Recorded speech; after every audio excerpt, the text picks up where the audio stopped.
자, 오늘은 30차시. 30차시지만 저하고는 두 번째 시간이죠. 예. 아직까지는 이제 교과서 내용은 아닙니다. 보충 두 번째 시간이고요. 오늘은 뉴턴 운동 법칙에 대해서 한번 살펴보도록 하겠습니다.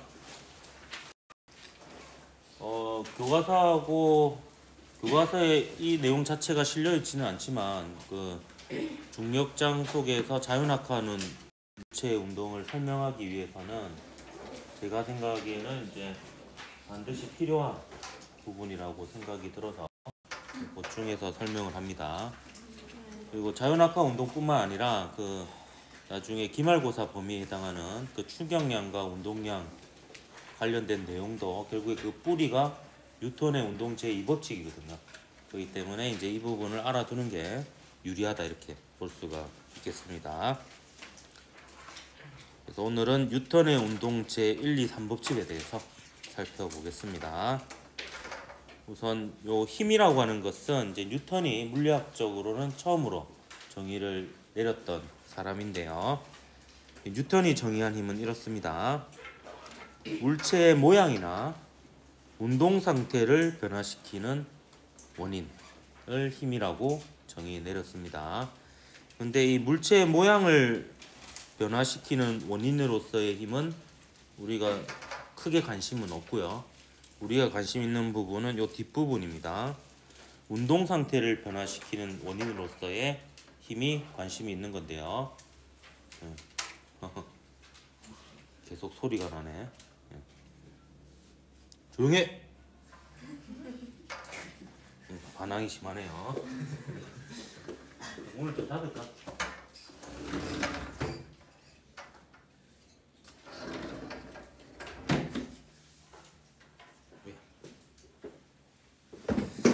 자, 그래서 이 힘은 운동 상태를 변화시키는 원인인데, 그럼 운동 상태라고 하는 것은 좀 모호하잖아요.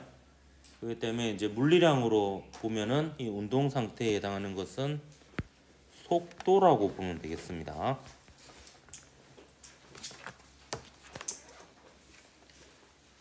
물리학에서 정의하는 힘은 그래서 물체의 속도를 변화시키는 원인이다 라고 보면 되겠습니다. 그리고 단위는 이제 뉴턴의 이름을 따서 아이작이라고 하지 않고 성을 따서 뉴턴이라고 합니다.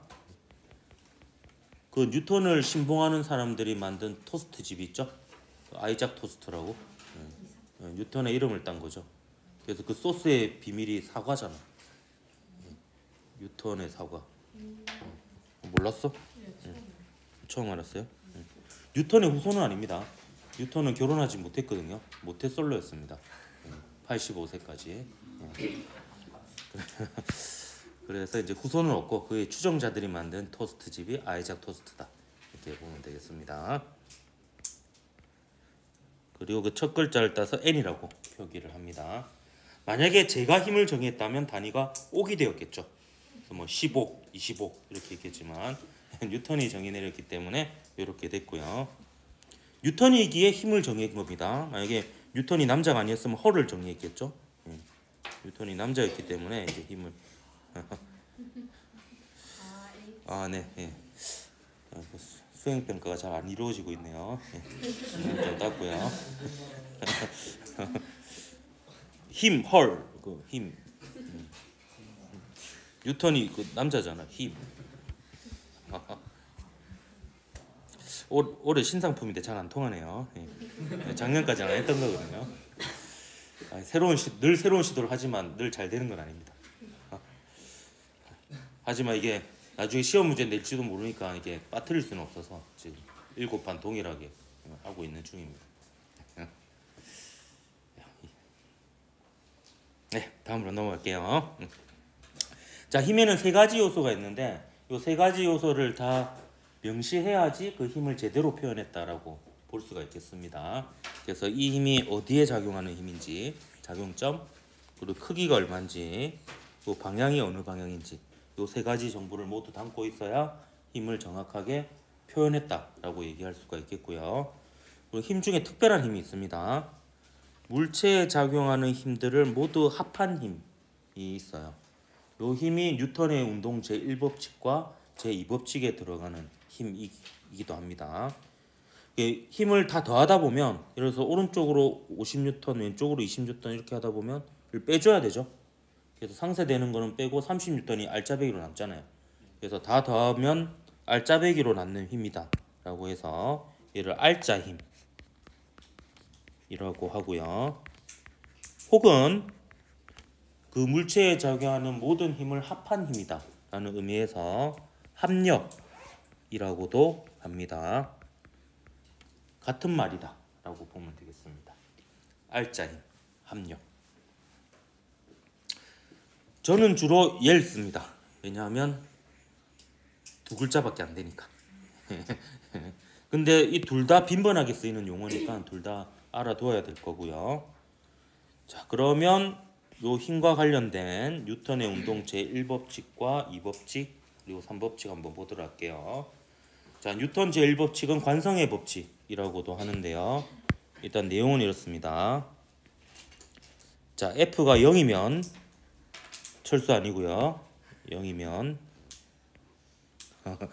예전에 물리 문제 중에서는 이제 철수 영희 민수가 등장해가지고 이 시리즈가 많이 있었는데 요새는 이제 전국에 있는 철수 영희 민수가 항의를 했는지 이제 학생 ABC로 바뀌었어요. 그래서 조금 농담이 줄어들었고 이제 좀 삭막해지긴 했는데 저는 가끔씩 소환해서 얘기를 합니다. F가 0이면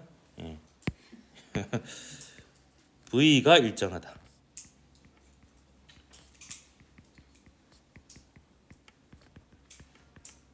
이게 뉴턴 제1법칙입니다. 자, F는 뭘까요? 네, 역시 여러분과도 다르지 않네요. 합력입니다. 이 유튜브 쇼츠의 폐해라고 볼 수 있습니다. 여러분의 단기 기억 능력이 아주 형편이 없어졌다 이렇게 볼 수가 있죠. 제가 분명 좀 전에 그 합력을 정의하면서 뉴턴의 운동 제1법칙과 2법칙에 등장하는 힘은 바로 요거다 라고 얘기했었는데 그새 까먹었죠. 그러니까 살이 찌는 겁니다. 계속 까먹으니까.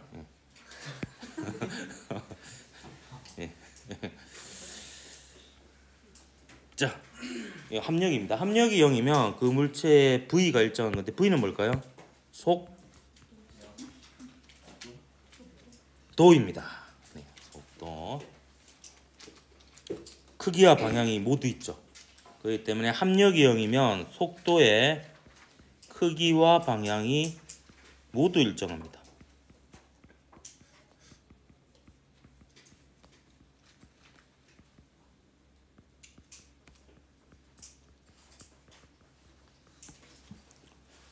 그래서 합력이 0이면 그 물체의 속도의 크기와 방향이 모두 일정하다. 그래서 정지해 있던 물체였다면 계속해서 정지해 있고 움직이고 있었던 물체라면 그 속도의 크기와 방향이 일정한 채로 등속 직선 운동을 계속하게 됩니다. 자, 이 뉴턴 제1법칙은요. 뉴턴이 발견한 건 아니고요. 갈릴레이가 발견했습니다. 이 갈릴레이가 사고 실험을 통해서 발견했어요. 자, 갈릴레이는 갈릴레오일까요? 갈릴레일까요? 갈릴레이가 이름일까요? 갈릴레오가 이름일까요? 이런 거 질문 노트에 적어도 됩니다. 점수는 다 받을 수 있습니다. 이거는 뉴턴이 아까 성이었잖아요. 서양 사람들은 주로 이제 성을 많이 부르더라고. 내한테는 옥이라고 부르겠지. 승환이라고 안 부르고. 이것도 갈릴레이도 성이에요. 갈릴레오 갈릴레이입니다. 갈릴레오가 이름이고 갈릴레이가 성이고. 뭐 그게 중요한 건 아니고요. 이 갈릴레이가 이제 사고 실험을 했어요. 머릿속에서 실험을 한 거죠. 이 머릿속으로 실험한 이유는 실제로는 이런 상황을 만들기 힘들어서예요. 마찰이 없는 면이 있어야 되거든요. 이 갈릴레이의 사고 실험을 형상화한 게 우리 4층 과학실에 있습니다. 제가 만들어 놨거든요. 심심할 때 만들어 놨는데 그거에 보면 갈릴레오의 그 사고 실험대로 안 됩니다. 실제로는 마찰이 있기 때문에. 근데 이제 갈릴레이는 머릿속으로 실험했다 그랬죠. 그래서 마찰이 없는 요 경사면을 머릿속으로 상상하면서 요 O점에 구슬을 가만히 놓았다라고 생각을 해요. 그럼 구슬이 요 빗면을 따라 내려오면서는 점점 빨라지겠죠. 올라갈 때는 속력이 점점 느려지다가 O점과 같은 높이인 A점에 이르러서 멈추게 될 겁니다. 왜냐하면 왠지 그럴 것 같으니까. 그렇잖아요. 왠지 그럴 것 같잖아요. 실제로 이게 과학의 방법 중에 하나입니다. 그냥 왠지 그럴 것 같으니까 그럴 것이라고 가정한 다음에 실험을 반복해서 하는 거예요. 실험을 반복해서 했더니 진짜 그래요. 그러면 법칙이 되는 겁니다. 이게 기노화법이에요. 이게 기노화법. 근데 지금은 물론 증명이 됩니다. 역학적 에너지가 보존돼야 되기 때문에 이렇게 되는 거고요. 그럼 역학적 에너지 보존 법칙도 증명이 됩니다. 그게 궁금하면 이제 대학원까지 가면 돼요.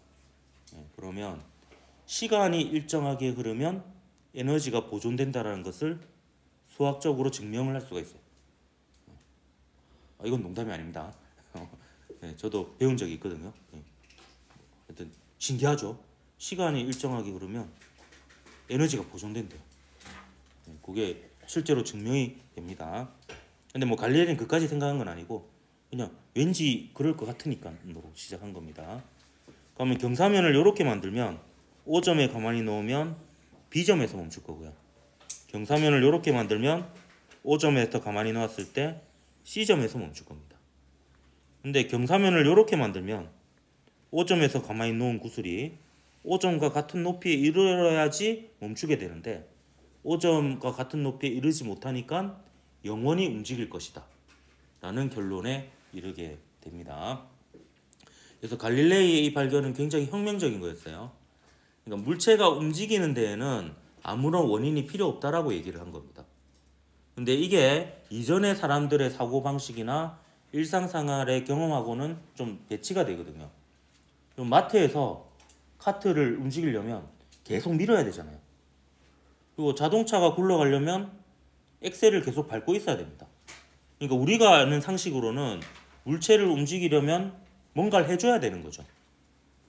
근데 갈릴레이는 이 사고 실험을 통해서 오히려 물체가 움직임이 바뀌려면 멈추려면 마찰과 같은 특별한 원인이 있어야 되는 거고 마찰이 없다면 아무런 원인이 없다면 물체는 영원히 움직일 것이다. 움직임 자체는 원인이 필요 없다. 자연스러운 상태다. 라는 것을 최초로 발견하게 됩니다. 그래서 그 이름을 관성이라고 이름을 붙였죠. 그래서 물체가 자신의 운동 상태를 계속 유지하려고 하는 성질을 관성이라고 합니다.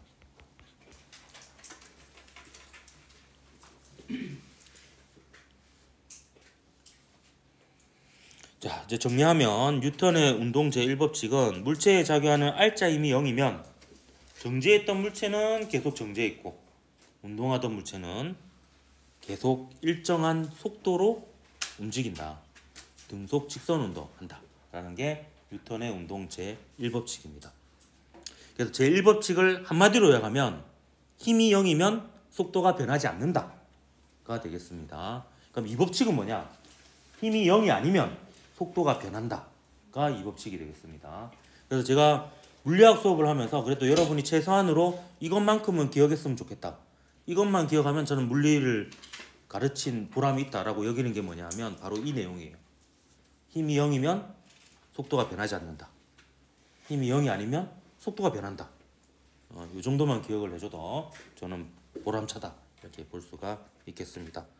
그럼 제2법칙 한번 보도록 할게요. 그러면 힘이 0이면 속도가 변하지 않는다라면 힘이 0이 아니면 속도가 변하겠죠. 그거와 관련된 법칙이 요 뉴턴 제2법칙이고 속도가 얼마나 빨리 변하느냐에 해당하는 물리량이 가속도죠. 그리고 이 제2법칙으로 구할 수 있는 게 가속도이기 때문에 이 법칙을 가속도 법칙이라고 얘기합니다. 자, 이 법칙은 이렇게 쓸 수 있습니다. MA는 F 이렇게 쓸 수 있습니다. 자, M은 뭡니까? 매스 칼이죠. 아닙니다. 질량입니다. 자, A는 액셀러레이션 가속도고요. F는 뭘까요? 이제 유튜브 쇼츠에서 벗어났네요. 합력입니다. 합력. 이걸 꼴을 약간 변형시켜서 한 번 더 써볼게요. A는 M분의 F 이렇게 쓸 수도 있습니다. 똑같은 식이죠. 여기서 F는 이렇게 쓸 수 있어요. A가 0이 아니라는 것은 속도가 변한다라는 뜻입니다. 그리고 그 A는 F에 비례하죠. 그래서 이 F는 속도 변화의 원인이라고 볼 수 있어요.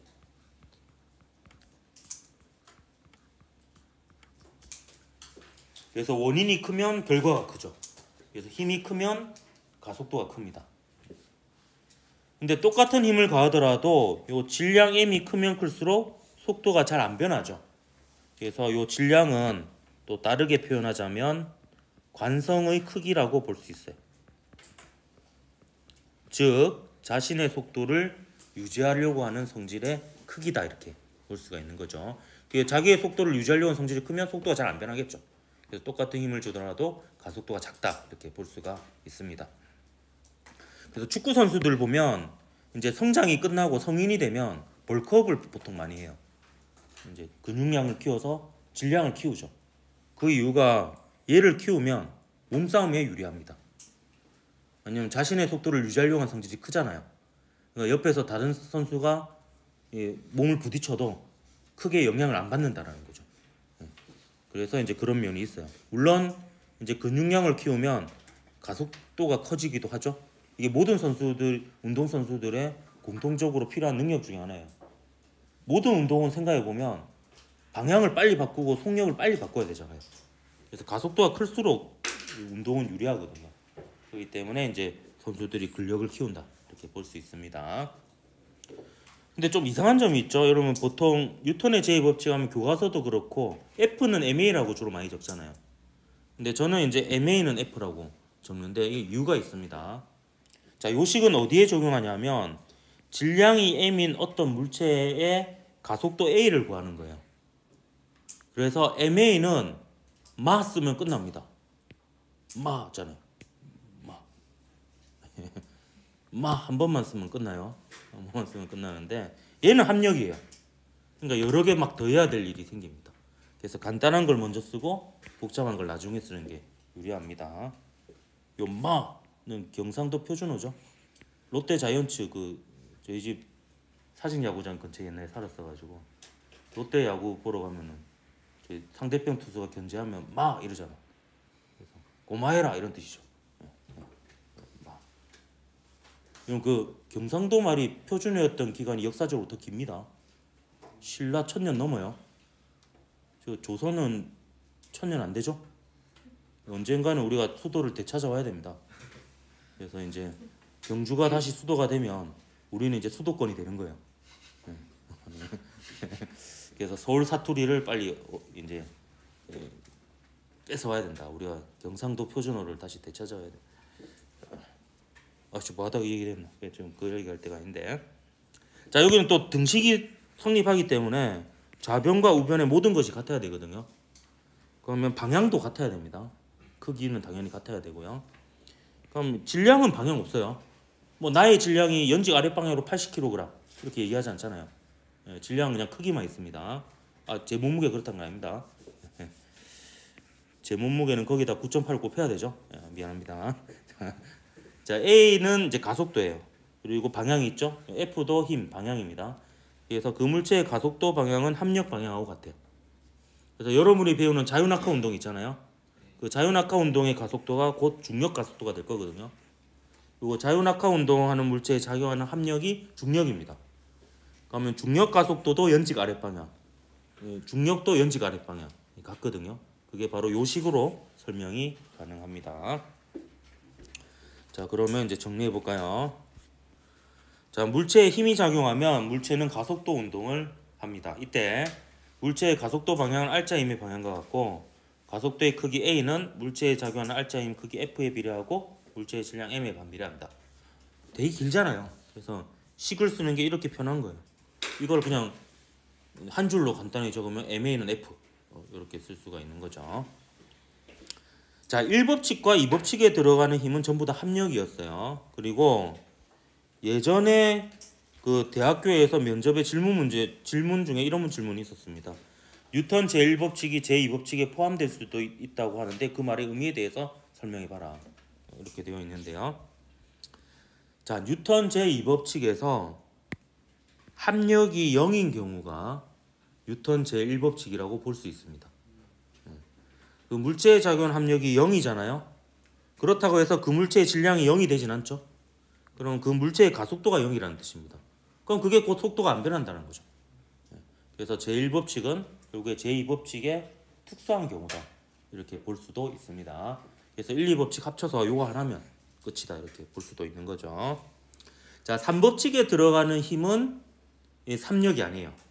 3법칙에 들어가는 힘은 그냥 모든 종류의 단독적인 힘을 얘기합니다. 자, 3법칙은 작용 반작용 법칙이라고도 하는데요. 얘는 이렇게 얘기할 수도 있습니다. 자, 힘은 상호작용이다.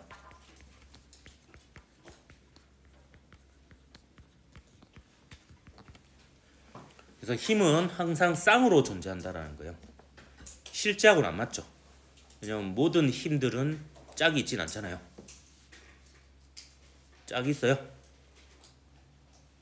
미안합니다. 남자라고 해서 다 짝이 있는 건 아니잖아. 요것도 빼야 되겠다 내년에는. 그래서 허리가 아파가지고. 자, 힘은 상호작용이에요. 모든 힘은 짝이 있습니다. 그래서 항상 작용이 있으면 반작용이 있어요. 그리고 작용 반작용은 딱히 선후 관계가 아닙니다. 동시에 힘을 주고받는 거기 때문에 이거는 어느 하나가 그냥 작용이면 나머지 하나가 반작용이에요. 그래서 힘은 항상 사이에 작용하고, 그러니까 A가 B에 힘을 가하면 B도 반드시 A에 힘을 가하고요. 그 힘은 크기가 같고 방향이 서로 반대입니다. 얘가 무진장 많습니다. 왜냐하면 모든 힘은 작용이 있으면 반작용이 있으니까요. 자, 예를 들면 제가 이렇게 바닥 위에 서 있잖아요. 그럼 바닥하고 제가 서로 맞닿아 있으니까 서로가 서로에게 힘을 가하고 있는 겁니다. 그럼 내가 바닥을 밀잖아요. 주어하고 목적을 바꾸면 됩니다. 그럼 바닥이 나를 밉니다. 이 둘 사이의 작용 반작용 관계입니다. 그 다음에 지구가 나를 잡아당기죠. 그러면 내가 지구를 또 잡아당깁니다. 그럼 이 둘 중에 하나가 작용이면 나머지 하나가 반작용입니다. 그리고 작용 반작용에 의하면 모든 폭력 사건은 성립되지 않습니다. 왜냐하면 A가 주먹으로 B의 얼굴을 때리면 B는 자신의 얼굴로 A의 주먹을 때린 거예요. 그것도 똑같은 크기의 힘으로 방향만 서로 반대인 채로. 그렇기 때문에 100% 쌍방과실이 된다. 이렇게 볼 수가 있습니다. 그래서 싸움에서 무조건 이기고 싶다가 온몸을 단련해서 온몸으로 상대방의 주먹을 가격하면 되는 거죠. 미안합니다. 별로 좋은 예는 아니네요. 그렇게 되어 있고요. 자, 근데 작용 반작용을 배운 학생들에게 로켓이 이렇게 발사하고 나면 속력이 점점 증가하잖아요. 그러니까 가속도 운동을 하는 거죠. 그러니까 로켓이 가속할 수 있는 이유를 작용 반작용으로 한번 설명해 봐라 하면 굉장히 많은 학생들이 틀립니다. 대표적인 오답 중에 하나가 로켓이 발사하는 장면을 떠올리면서 설명을 해요. 그래서 막 힘차게 올라가잖아요. 연료를 내뿜으면서. 그래서 로켓이 바닥을 밀면 바닥이 로켓을 밀어서 올라갈 수 있어요. 라고 얘기합니다. 근데 문제는 얘가 떠버리면 문제가 생기죠. 바닥이 없어지죠. 그러면 이제 고민을 해요. 그러면서 이번에는 확실하다는 표정으로 이 설명을 합니다. 로켓이 공기를 밀면 공기가 로켓을 밀어줘서 가속이 돼요. 이렇게 얘기를 합니다. 이제 문제는 이제 우주 공간으로 날아가면 이제 문제가 생깁니다. 더 이상 밀어낼 게 없어집니다. 왜냐하면 우주 공간은 진공이잖아요. 그럼 이제 멘붕이 오는 거죠. 이제 뭐 밀어야 되지? 공간을 밀어야 되나? 공간은 물질이 아닌데 약간 이런 단계에 이르게 되는데, 로켓이 가속되는 원리는 이겁니다. 로켓 안에 이렇게 연료통이 있어요. 그리고 연료 가스가 있겠죠. 이거 폭발합니다. 그러면 온 사방팔방으로 퍼져나가겠죠. 그러면 이렇게 간 가스 분자는 로켓을 왼쪽과 오른쪽으로 미니까 로켓 입장에서는 받는 힘이 0입니다. 요것도 0이 되겠죠. 요것도 크기가 같고 방향이 반대니까 0이 됩니다. 근데 얘는 비대칭이에요. 요렇게 간 가스 분자는 로켓을 앞으로 밉니다. 근데 뒤로 간 가스 분자는 로켓에 힘을 가하지 않고 그냥 구멍을 통해서 나가버리죠. 그러니까 요 가스 분자가 로켓을 앞으로 미는 힘, 요 힘에 의해서 가속이 되는 겁니다. 그럼 이 가스 분자는 어떻게 되느냐? 로켓으로부터 똑같은 크기의 힘을 반대 방향으로 받겠죠. 그래서 속도가 아래쪽으로 바뀝니다. 그 이후로는 이제 더 이상 로켓에 힘을 가하지 않고 빠져나가죠. 그래서 요 상호작용에 의해서 로켓이 가속됩니다. 그래서 오히려 우주 공간은 공기 저항이 없으니까 가속이 더 잘 되죠. 요게 제트 엔진의 원리가 되겠습니다. 제트 엔진의 그 jet이라는 게 뿜어내다 이런 뜻이잖아요.